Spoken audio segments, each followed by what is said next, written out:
So this is our Y-side meter. It records water quality parameters. So in a bay like Macri, how it's close to visitor parking and how it has very high tourist traffic, you'll expect the water quality to be somewhat poor.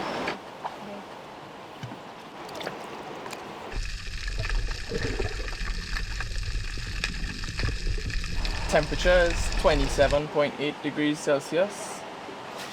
Dissolved oxygen is 88%.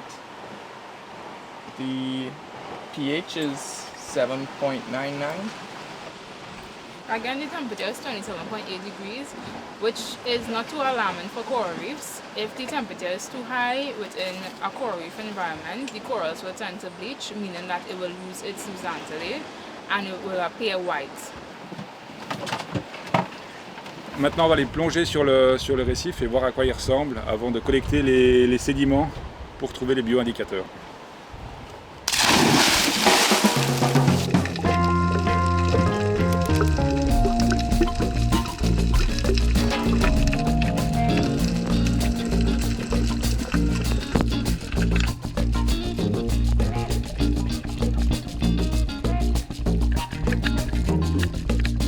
The ocean itself is a carbon sink, and the coral reefs is no exception to that. So they help, sequester the carbon that is found in the ocean, and that helps with climate change. So that's why it's so important to, keep our coral reefs healthy and thriving, as well as coastline protection. So when a lot of storms and hurricanes are coming in, these coral reefs help, break down the intensity.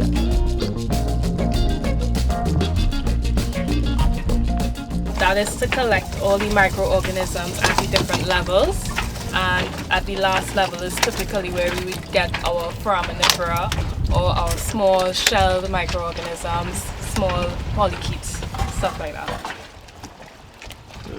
That's a little polychaete worm. So that worm is gonna help us identify if there's any pollution in the area. You might be able to get it on the camera. Oh, yeah. It's a brine shrimp. I don't know if you could see that on the camera. It'll look cool in the microscope, guys, trust me.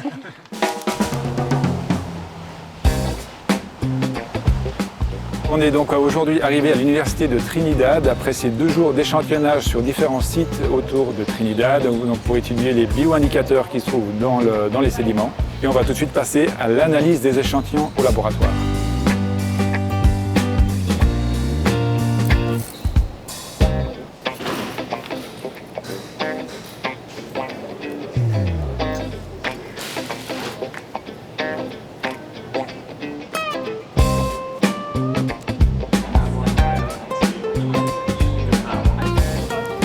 This hair on the screen is a polychaete. This would be the head hair. This is the tail. And these little spikes you see there, that would be its legs. Now that we can get a better view of what it looks like, we're going to be using these books here. Let me just show you an example. So we're going to look through to identify the organism. And once we have identified the organism, we're able to determine if it's truly a bioindicator of pollution or not.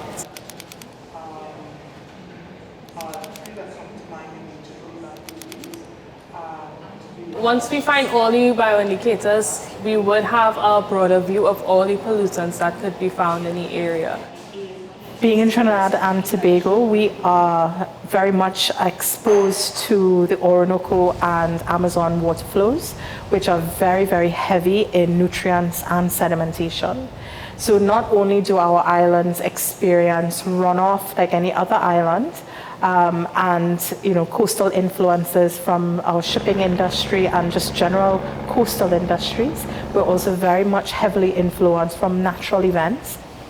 By establishing this bioindicator baseline, we'll be much better informed from a seasonal perspective, as well as from a spatial perspective, how our levels are in terms of our water quality, how it changes naturally, and therefore is the first step towards directing policy from a national level, towards water quality standards.